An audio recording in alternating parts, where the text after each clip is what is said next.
The storm had begun as a distant rumble, the kind sailors usually ignored, but within minutes it grew into something wild and dangerous. The Meridian, a research ship built to survive rough seas, suddenly seemed small compared to the monstrous waves smashing against its sides. The crew had been finishing their routine work when the first violent shake hit the vessel. Metal groaned. Tools slid across the floor. For a moment, everyone froze, unsure of what had just happened. Captain Elena Ward rushed to the deck, gripping the rails as the ship tilted sharply. The sky was a heavy blanket of dark clouds swirling like angry smoke. The wind howled so loudly it drowned out her own thoughts. She had seen storms before, many, in fact, but this one felt different, as if nature itself had decided to test every limit of the Meridian. She shouted for the crew to secure themselves and check the engine room. Her voice barely cut through the chaos, but her crew knew the drill and moved quickly.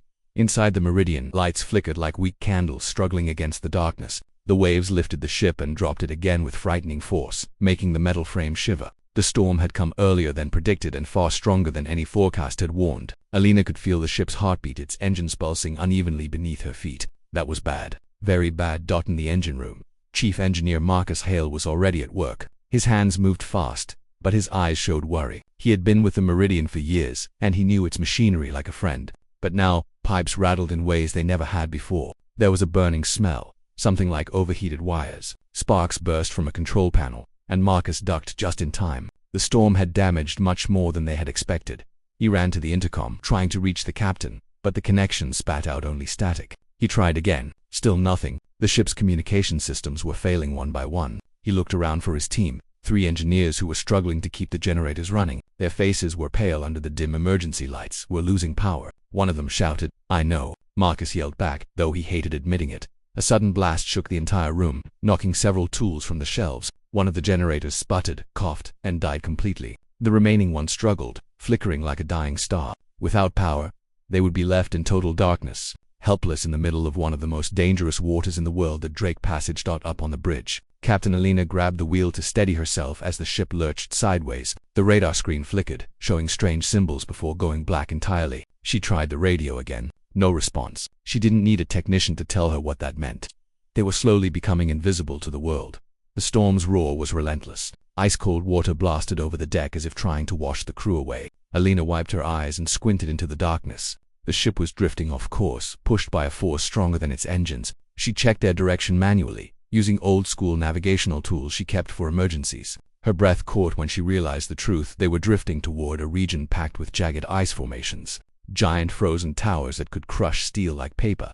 She rushed down to the engine room herself, battling her way through the shaking corridors. When she entered, Marcus was already trying to improvise repairs, but even he looked uncertain. His shirt was soaked with sweat and seawater drip, and wires hung loose from an open panel. "How bad is it?" Alina asked, steadying herself against the doorway. Marcus looked up at her, and for the first time she saw fear in his eyes. "We're dead in the water," he said. "The storm fried half the circuits. We lost main power, and backup systems are barely hanging on. If the last generator goes, we lose everything. We need communications," Alina said firmly. "If we can't call for help, we're done." Marcus nodded. "I know, I'm working on it, but the main transmitter is gone. We'd need a miracle to get it running again." Another violent crash shook the ship. One of the engineers stumbled and hit the floor hard. The lights dimmed even further, then returned with a weak hum. Alina could feel the seconds slipping away. The iceberg field was getting closer every minute.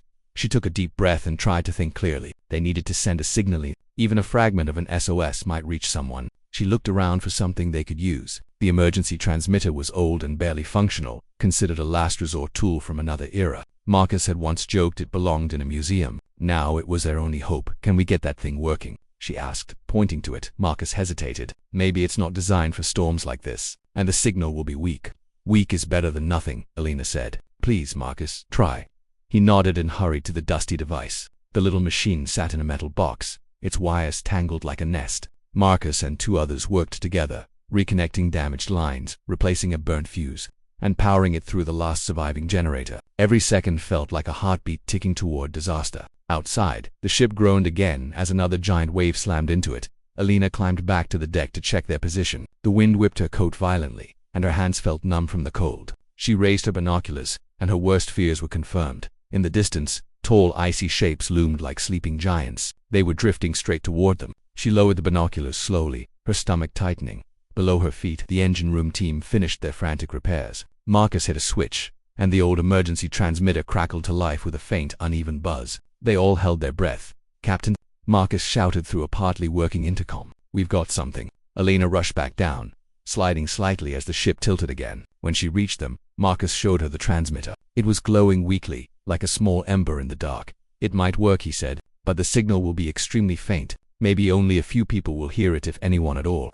Elena didn't waste a second. She picked up the microphone with shaking hands. The ship groaned again, louder this time. The floor shuddered beneath her boots. She knew they might not get another chance. She pressed the button and spoke into the device. "This is the Meridian. We are adrift in the Drake Passage. Powered down. Storm damage. Drifting toward ice fields. We need immediate assistance." "Repeat, we need immediate assistance." The transmitter crackled, wind, and popped. She sent the message again and again. Each time, the machine made a different sound, as if struggling to survive just as desperately as they were.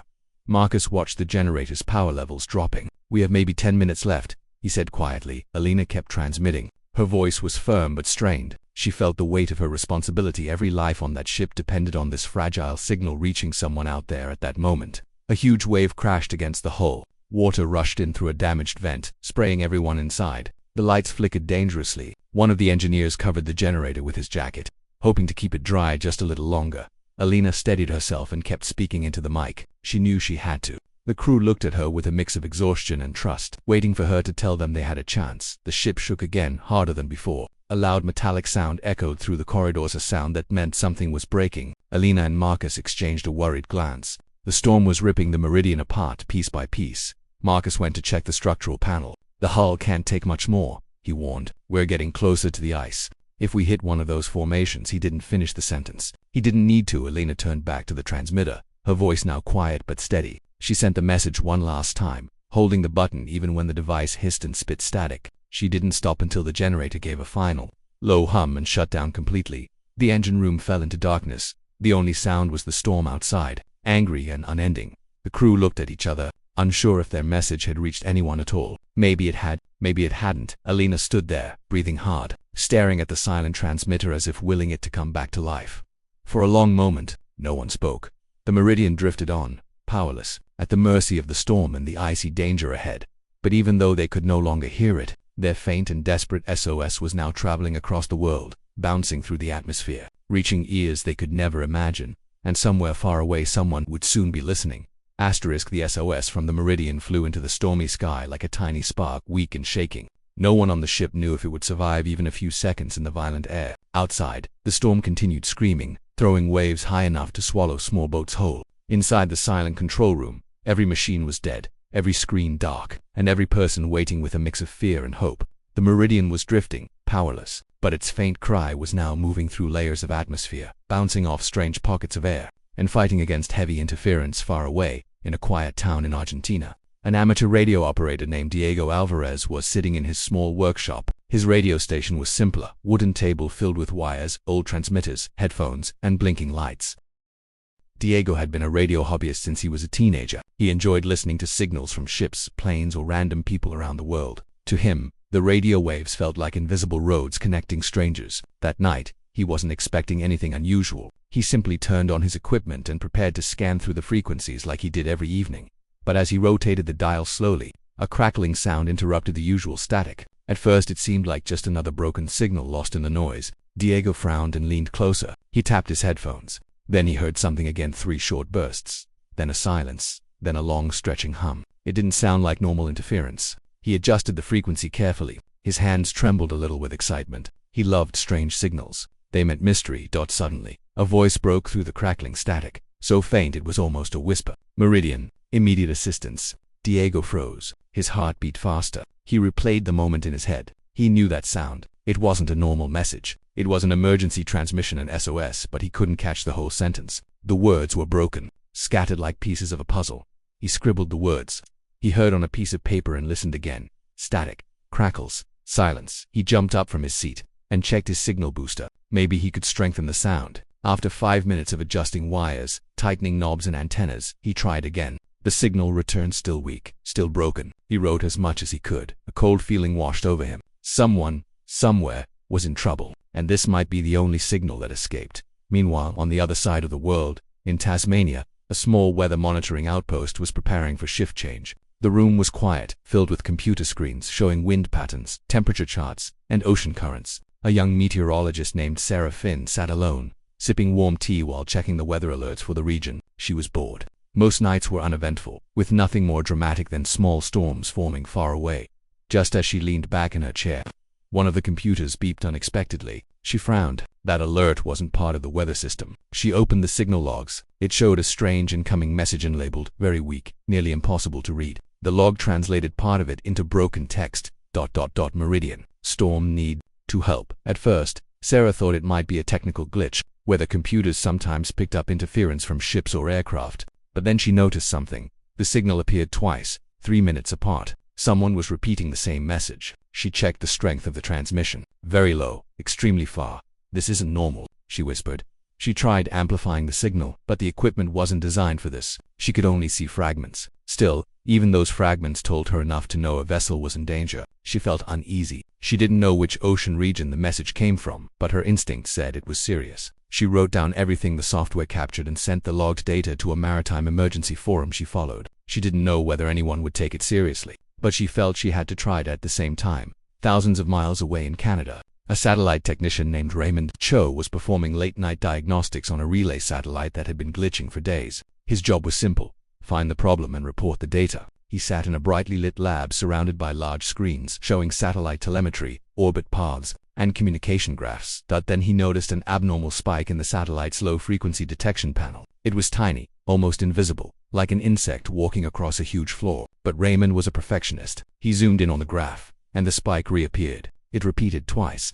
He narrowed the data field and isolated the sound. It was faint, really faint, but after running a cleaning filter over the audio, he heard something that sounded like a human voice buried under layers of static. "Drifting. Meridian." Raymond blinked. He played it again, then again. He leaned closer. His stomach tightened as he listened to the broken voice. This was not a routine signal. This was someone crying for help. He immediately documented the recording and sent a message to a private global radio community. He didn't know if anyone else would understand, but he felt compelled to try. Something inside him said this might be urgent. 3 Strangers in 3 different countries had caught the same faint SOS, but none of them had enough information to fully understand what was happening. They knew only small pieces, like scattered fragments of a shattered glass window. In Argentina, Diego posted his partial transcription online. Adrift. Meridian need assistance. In Tasmania, Sarah uploaded her signal log to the same forum. Storm. Immediate help. In Canada, Raymond added his cleaned audio file. Meridian drifting. People from around the world started noticing the posts.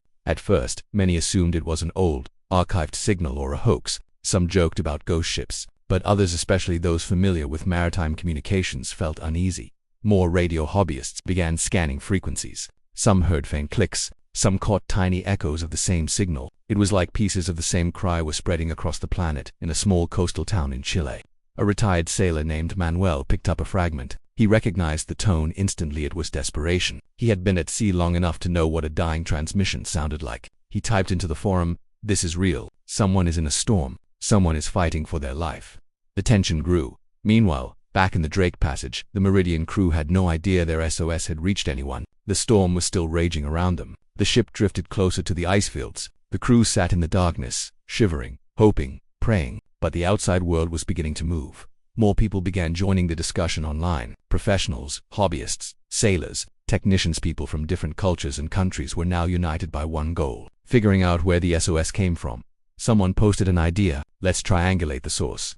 People began comparing frequencies, analyzing the strength of each signal, using maps, weather reports, and timestamps. It wasn't perfect, but slowly, a circle on the map formed. The circle pointed to one of the roughest ocean regions on Earth, the Drake Passage. One user wrote, "If that's true, if a ship is drifting there, they're in huge danger." Another replied, "We need to confirm the name." Did everyone hear Meridian? More users responded, "Yes, Meridian. Yes, I heard that too. Yes, same here." Discussions turned into coordination. Radio operators began sweeping frequencies in synchronized patterns. Information started aligning. The picture was becoming clearer. A ship named Meridian had sent an SOS from somewhere deep in the southern seas, and no official rescue agency had reported it. Fear spread through the online community. Why hasn't the Coast Guard picked this up? Why is the signal so weak? Are they losing power? Are they sinking? People kept asking, kept analyzing. Some stayed up all night listening. Some contacted authorities. Others posted on emergency websites. Slowly, a sense of urgency began to build across the world. Meanwhile, Diego in Argentina listened again and again. Finally, he caught a new fragment, just one word, repeated twice, sounding like someone crying through static. Help, help. His hands shook as he typed the update online. He imagined the people on that ship cold scared, fighting a storm with no power. He imagined that faint voice traveling through air and space, barely surviving long enough to reach human ears. Sarah in Tasmania read the update and felt her stomach twist. She imagined the ocean currents she studied every day, and she knew the Drake Passage could swallow a ship quickly. She pushed her data to more forums, hoping someone with authority would see it. Raymond in Canada replayed his recording again. Each time, he heard the exhaustion in the voice. The signal was weak, degraded, far. This wasn't a test call. This wasn't a mistake. Someone was dying out there, and in different corners of the world. Ordinary people began to care. But the strangest part was this. None of these people knew each other, yet they were slowly tying together pieces of a desperate message. Their separate discoveries formed the same truth. A ship named Meridian was in terrible trouble. Someone needed to act quickly, and the world, while still unaware, was about to unite in a way no one on the Meridian could ever have imagined. Their faint SOS had not disappeared. It had not died in the storm. It was alive, spreading, gathering listeners, and building the first sparks of hope. The strange SOS had now spread across different corners of the world, like a whispered secret that refused to die. People who had never met were suddenly connected by one fragile message. They didn't know the full story. They didn't know the size of the danger. They didn't even know if the ship was still alive, but they all felt the same thing. The Meridian needed help, and the world couldn't ignore it. Diego in Argentina kept refreshing the online forum, watching comments appear every few seconds. At first, there were only a handful of people, radio lovers, weather experts, curious listeners. But within hours, the thread exploded. Dozens of users posted screenshots, recordings, signal strengths, and maps. People who had never cared about ocean rescue were now studying frequencies late into the night. Some even skipped dinner, too caught up in the mystery. Diego typed quickly. We need to put everything together. All signals, all fragments. Someone has to make sense of this. Others agreed. A user from Germany suggested creating a shared sheet for all pieces of information. Another person from India posted a tool that compared radio frequencies from different parts of the world. A sailor from Norway shared ocean current charts. The thread became louder, faster, more alive. In Tasmania, Sarah saw the forum growing and felt a rush of relief. She wasn't alone anymore. She began uploading new data, timestamps, wave heights, near Antarctica, possible wind patterns. She circled a rough region on a map and posted it. It was wide, but it was something one user wrote underneath her post. If they're drifting here, that's the iceberg zone. The mood changed instantly. Replies turned serious. People began talking about survival rates in that region. None of the predictions sounded good. Raymond in Canada joined the conversation too. He uploaded his cleaned audio file, and people listened to it again and again. Even though the voice was broken, tired, and fading, hearing it made the whole situation feel real. A few listeners said they heard the fear in the person's breath. A few more said they heard desperation. Some argued about what the words were, but one thing was certain: no one doubted the message now. A user from South Africa slowed the audio down and posted a clearer version. Another user used a sound filter and revealed something new. For the first time, a chilling detail became clear. Ice drifting. Can't hold. That changed everything. People looked at the map again. The Drake Passage. Icebergs. Storm season. The most dangerous water on Earth. Suddenly, everyone understood why the signal was weak, because the Meridian was fighting for every second of survival.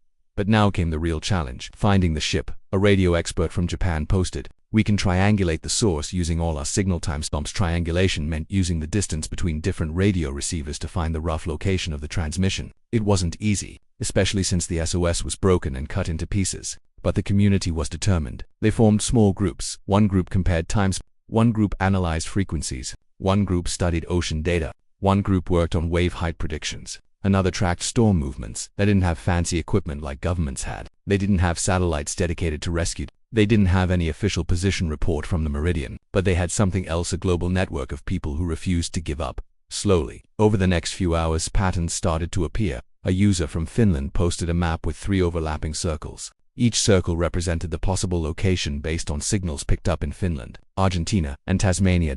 A user from the UK added another circle from his own signal logs. A user from Brazil added one more dot where the circles overlapped. A small shaded region appeared on the map. Someone wrote, "That's it. That's where they are." But the overlapping patch was still a larger stretch of ocean filled with freezing waves and hidden icebergs. The group needed to narrow it down further.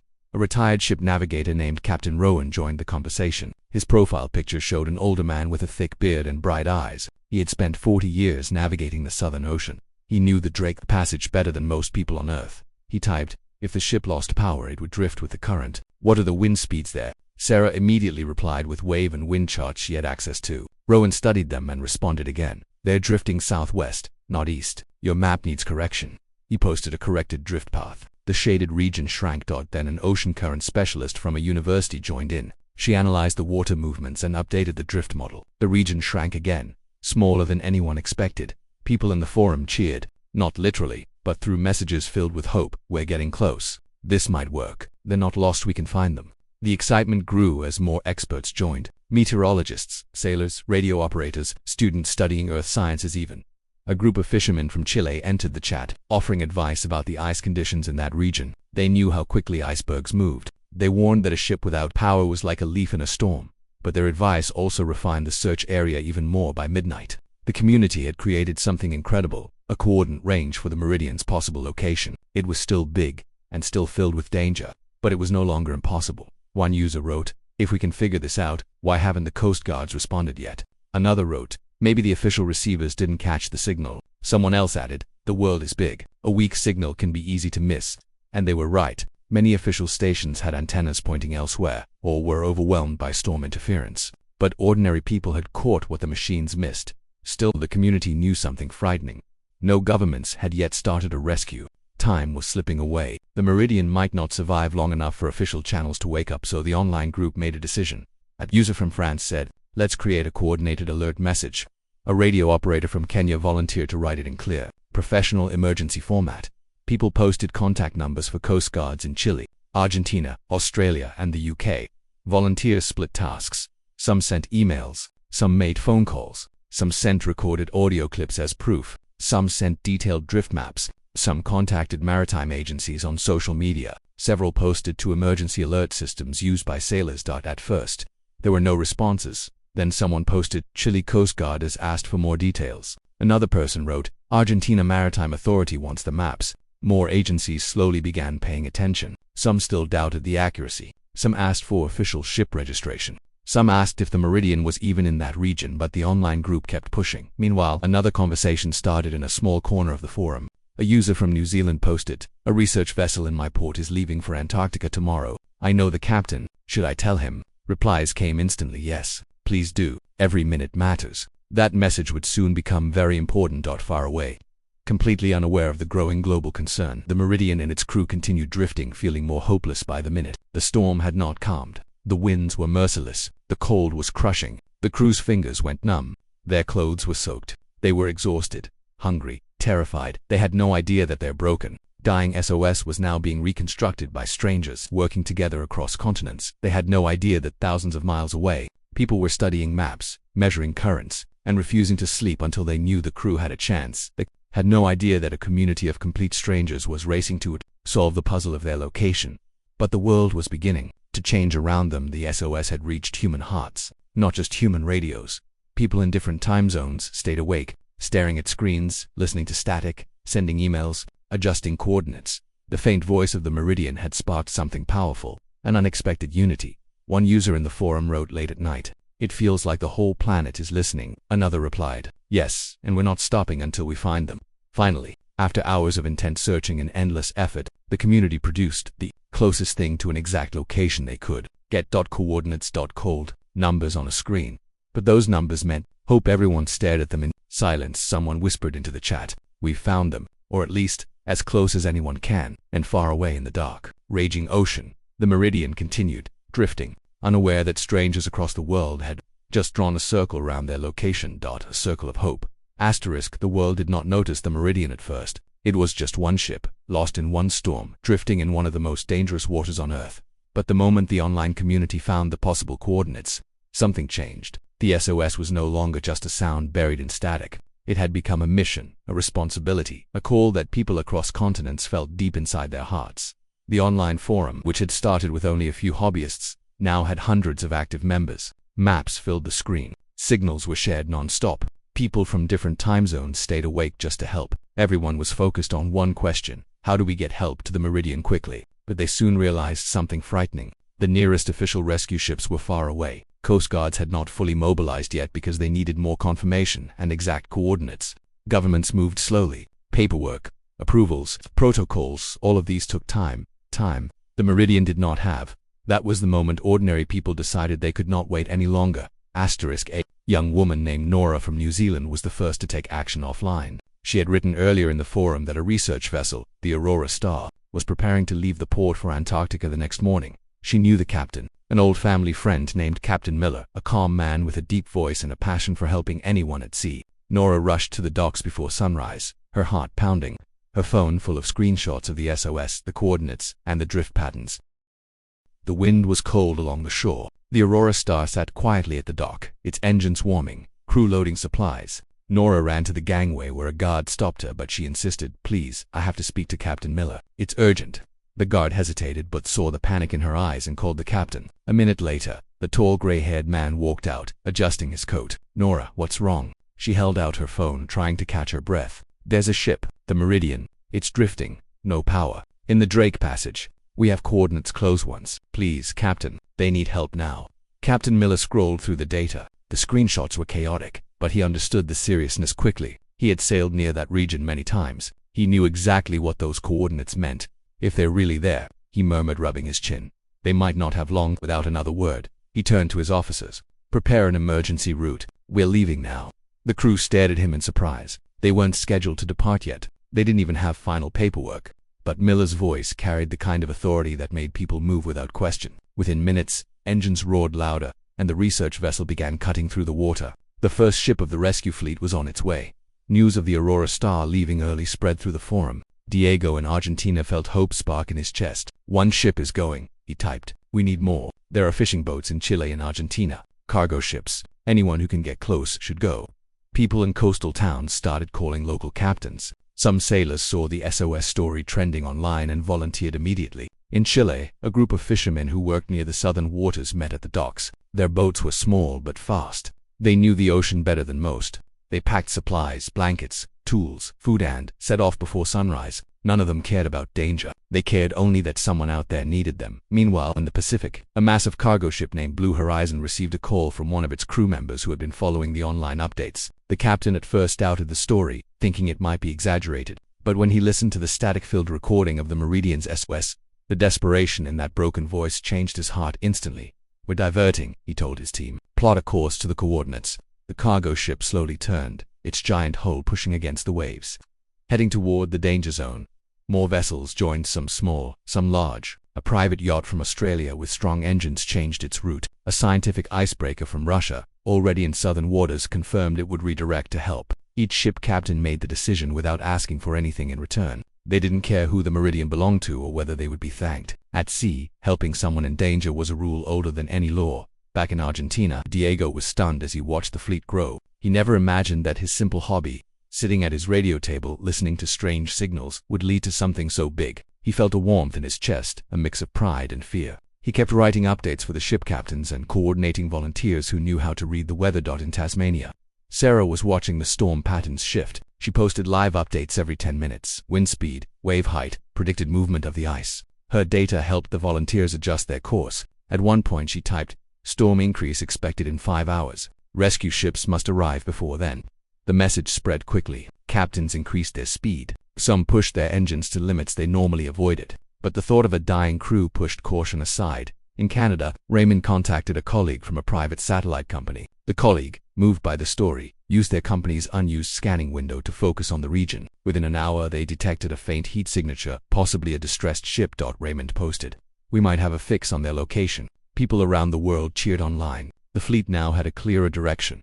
The Chilean Navy, pressured by countless calls and messages, finally joined the search officially. They sent a ship and a helicopter team. Once the news became public, more governments started paying attention. The United Kingdom offered to assist. Australia began monitoring the area. The U.S. National Oceanic and Atmospheric Administration sent updated ice maps. What started as a whisper had grown into a global cry. But the most surprising part was this: the rescue was being led not by governments, but by ordinary people. A fisherman in Chile set up a live radio for all boats joining the rescue. "Attention vessels," he said into the microphone, his voice steady and determined. "This is Rescue Channel Alpha. All ships converging toward Meridian. Check in. We will guide each other." Voices replied from different directions. Fishing boat Mariposa, moving north. Cargo ship Blue Horizon, 300 kilometers away. Aurora Star approaching storm zone. Russian icebreaker 1 hour from drift path. Australian private vessel 90 minutes away. For the first time, the rescuers heard each other. They weren't alone. They were a fleet. Meanwhile, inside the Meridian, the crew had no idea help was coming. The storm was still violent. The ship groaned under pressure. Ice-cold water seeped in through cracks. The crew huddled together, exhausted and freezing. Captain Alina kept checking the horizon, squinting through snow and fog, hoping for a miracle. In the forum, someone posted, based on drift calculations, the Meridian has less than 4 hours before reaching the ice corridor. Everyone felt panic rush through them. They increased updates, shared storm warnings, encouraged the rescue ships, prayed in their own languages. On the Russian icebreaker, Captain Yuri checked his radar again and again. "Hold steady," he told his team. "We are close." On the blue horizon, the giant cargo ship pushed through waves as tall as buildings. The captain steadied his binoculars. "Come on," he whispered. "Where are you?" On the fishing boats from Chile, men tied ropes, checked engines, prepared blankets. "We'll get them out," one of them said, his voice shaking slightly. In New Zealand, Nora stood on the dock watching the live updates, praying for the Aurora Star to reach in time. Captain Miller's voice came over the radio from the ship. "Sea is rough. Visibility low, but we continue." The storm grew colder. The wind screamed. The waves crashed harder. Every ship in the rescue fleet pushed forward, despite the danger. Hours passed. Then the first message came across the radio, shaky, emotional, breathless. "This is the Aurora Star. I think I see a light." Everyone froze. Around the world, people refreshing the forum stopped midst. The message repeated, "We have visual contact. That Meridian is ahead." The fleet erupted in relieved voices. "We're closing in. We are 20 minutes behind you. Keep eyes on them. Stay steady." In the Meridian, Alina suddenly heard a distant horn echo through the fog, a deep, thunderous sound that didn't belong to the storm. Her heart raced. Another horn. Louder. The crew jumped up, staring at each other. Could it be? They rushed to the deck, holding onto the rails as the wind whipped at their faces. Through the fog, a huge shadow slowly emerged. A bright spotlight cut through the darkness. A ship. A real ship. The Aurora Star had arrived. Alina felt tears rise in her eyes for the first time in hours. Her crew began shouting, waving whatever they could hold, coats, tools, broken flashlights. They yelled as loudly as their frozen throats allowed. Around them, more shadows appeared. The fishing boats, the cargo ship, the icebreaker. The fleet had arrived. They had come from different nations, different oceans, different lives, but they had come. And for the first time since the storm began, the Meridian was no longer alone. The world had answered their desperate SOS * when the rescue fleet reached the Meridian. It felt like the ocean itself had opened a small window in the storm, just long enough for hope to slip through. The powerful lights from the Aurora Star cut through the fog like bright swords, revealing the damaged ship hidden inside the raging darkness. The Meridian looked tired, like a wounded creature fighting its last battle against the sea. Its hull was cracked in several places, and the deck was covered with icy water that froze instantly in the wind. The storm had been attacking it for hours, but the crew had never given up, and now, finally, help had arrived. Captain Alina stood frozen on the deck, her wet hair stuck to her face, her eyes full of disbelief and relief. For a moment she could not speak. She had spent so long trying to stay strong for her crew that the sudden arrival of help felt unreal, almost like she was dreaming. The rest of her crew stared at the silhouette of the Aurora Star with wide, exhausted eyes. Some of them began crying silently, their tears mixing with the cold rain. Others started waving again and again, as if they were afraid the rescuers would disappear if they stopped. On the Aurora Star, Captain Miller lifted the radio. His voice sounded firm but emotional. "Meridian, this is Aurora Star. We see you. We are here for you. Hold on." The reply was broken by static, but the words were clear enough to warm every heart on the ship. "Thank you. You found us." The sea was still violent, and darkness still pressed from all sides. But at that moment, none of that mattered. The most dangerous part, feeling alone, was finally over. The challenge now was how to get the crew safely off the sinking Meridian. The waves were taller than most buildings, throwing the ships up and down like toys. If the vessels got too close, they could easily crash into each other. A single wrong move could crush the rescue boat or flip a smaller vessel. Captain Miller knew this, and so did every other captain who arrived. They had to be brave but careful. One mistake could turn a rescue into another disaster. The online forum was still active. Thousands of people around the world were refreshing their screens, waiting for updates. Everyone was praying for the rescue crew in the Meridian. Volunteers continued helping by sending real-time weather updates, satellite images, and drift predictions. Even though the rescuers were now physically there, the global teamwork behind them had not faded. The world was holding its breath together. The fishing boats from Chile were the first to try getting close. They were small, fast, and able to navigate dangerous waves more easily than the larger ships. One boat, the Mariposa, approached carefully, its engine roaring as it fought the current. Inside the Mariposa, A fisherman named Louis shouted instructions to his team. They had ropes, nets, emergency blankets, and life jackets ready. They weren't trained soldiers. They weren't part of any government mission. They were ordinary men who had chosen to risk their lives for strangers. When they got close enough, Louis grabbed the radio. "Meridian, we will try to pull 2 or 3 people at a time. Prepare your crew. We will move as close as the sea allows." Alina heard him and felt grateful beyond words. She turned to her crew, her voice gentle but firm. "Everyone stay calm. We will go in small groups. Secure yourselves to the ropes. No sudden movements." The first rescue attempt was terrifying. Waves slammed into both ships with wild force. The Mariposa would rise on a massive wave while the Meridian sunk into the valley of the sea. For a few seconds they would be almost level, and the crew tried to use those seconds to transfer people. But then the ships would shift apart again, sometimes almost disappearing from each other's view behind tall walls of water.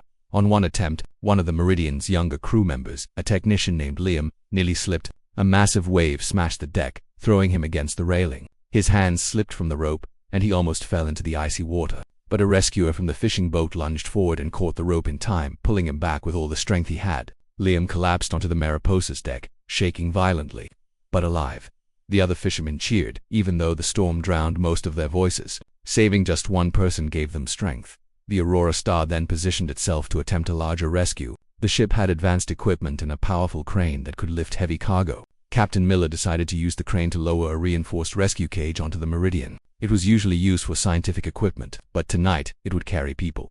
The Aurora Star's crew secured themselves with harnesses, guiding the cage through the violent winds. Sparks of fear raced through everyone. If the cage hit the deck too hard, it could break. If the Meridian shifted too much, it could snap the cable. If a wave hit at the wrong moment, everything could go horribly wrong. But they kept going. They had to. Inside the Meridian, Alina made sure the weakest crew members boarded first. One woman was suffering from severe frostbite. Another man could barely stand because of hypothermia. They were carefully placed inside the cage. Alina looked at each of them and whispered, "You're going home. Stay strong." The cage rose slowly. The crew of the Aurora Star held their breath as it swung dangerously from side to side. A sharp gust of wind pushed it toward the railing, and everyone panicked for a second. But the crane operator steadied it quickly and brought it safely onto their deck. The rescuers ran to open the cage, helping the Meridian crew inside. People rushed with blankets, heat packs, and warm drinks. Some crew members cried as they felt solid ground beneath their feet again while this was happening. The Russian icebreaker was fighting its own battle with the storm. Captain Yuri's ship was huge and powerful, built to break through frozen seas, but even it struggled against the monstrous waves. Still, they pushed forward. They shined powerful lights across the water, helping the smaller boats navigate more safely. Without those lights, many would have been lost in the chaos. On the blue horizon, the cargo ship's captain coordinated with others. His radio never fell silent. He offered instructions, calculated distances, and warned other vessels of dangerous drift spots. Even though his massive ship was too big to approach the Meridian directly, he played a vital role in guiding the rescue operation. The cooperation between all these different ships was remarkable. They were like a team that had trained together for years, even though many had never met before. Hours passed, and more of the Meridian's crew were transferred. Each rescue felt like a fight against death. The storm never rested. The waves never grew gentle. Every movement risked disaster. But the rescuers refused to give up. Inside the Meridian, Alina remained the last among her officers. She insisted on staying until every one of her crew was safe. Her second-in-command, Matteo, tried to convince her to board earlier, but she shook her head firmly. A captain leaves last. Matteo knew this rule well, but he hated it now. The water level inside the Meridian was rising. The ship groaned loudly. Every sound felt like a warning that the vessel could break apart at any moment. Finally, when only Alina and Matteo remained, the Aurora Star lowered the cage one last time.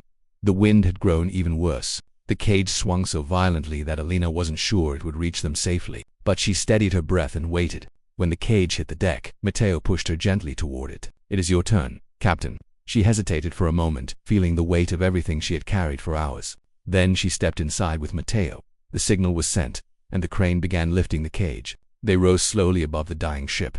Alina looked down at the Meridian, her heart swelling with gratitude and sorrow. She had guided it through a terrible storm, but the ocean had taken too much from it. The ship had fought bravely but would not survive the night. When the cage reached the Aurora Star's deck, the rescuers pulled them out quickly. The moment Elena's boots touched the deck, her legs weakened. She sank to her knees, overwhelmed by exhaustion and relief. Captain Miller knelt beside her, placing a comforting hand on her shoulder. "You made it," he said. "You kept them alive."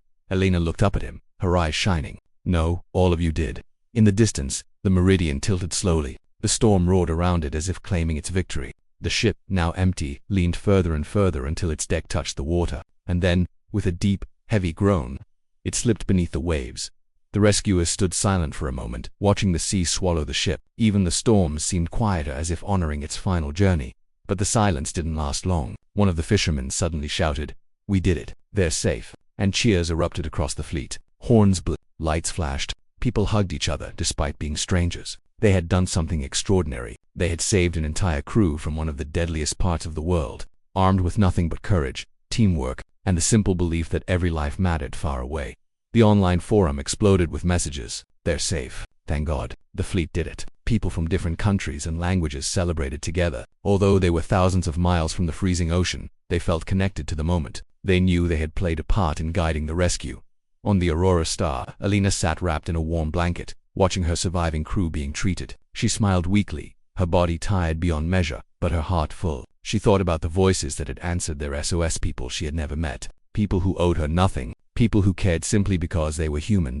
As the storm slowly softened and the fleet began its journey back to safety, Alina whispered to herself, "Humanity answered." And somewhere in the darkness, the ocean seemed to nod in agreement.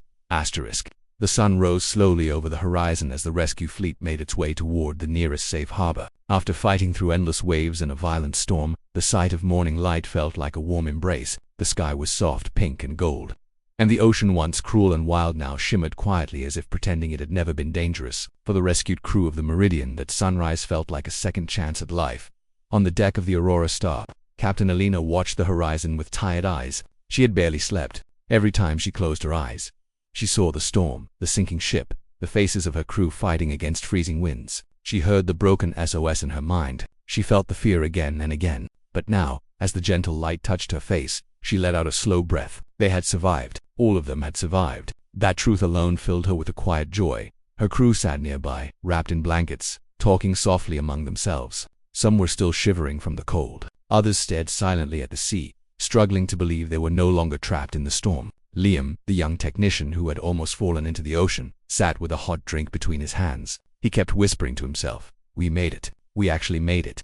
A medic checked his frostbitten fingers, smiling gently. "You're safe now," she said.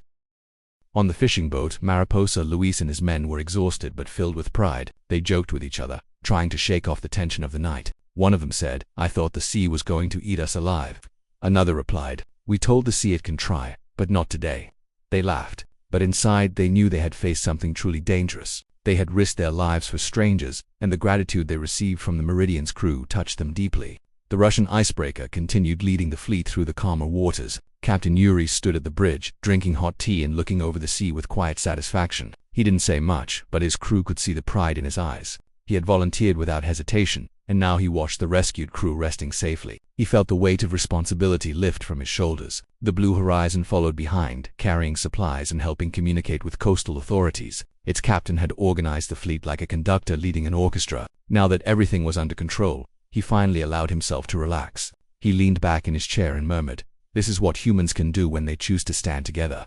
Meanwhile, far from the sea, the online world was still buzzing. The forum that had first discovered the SOS had become a place of celebration. People from different countries, languages, and cultures were posting messages, some cheerful, some emotional, some simply relieved. Diego from Argentina refreshed the page repeatedly, smiling as he read every new update. Sarah from Tasmania added one last weather report. Even though the danger had passed, she felt personally connected to every moment of the rescue. Raymond, the radio technician from Canada, uploaded a new version of the recorded SOS along with a message. This broken signal saved lives.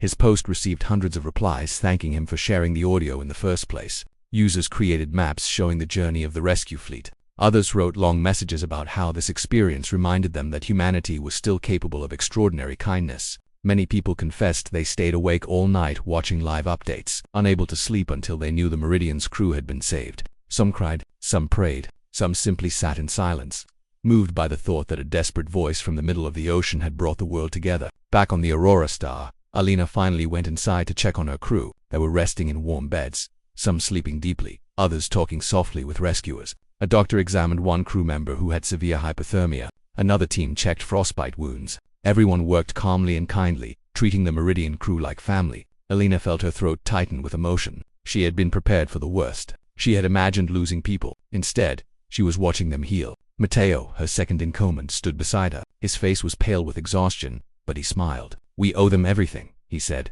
"We owe the world everything," Alina replied. "Thousands of people helped us, people who didn't know us, people who didn't have to care."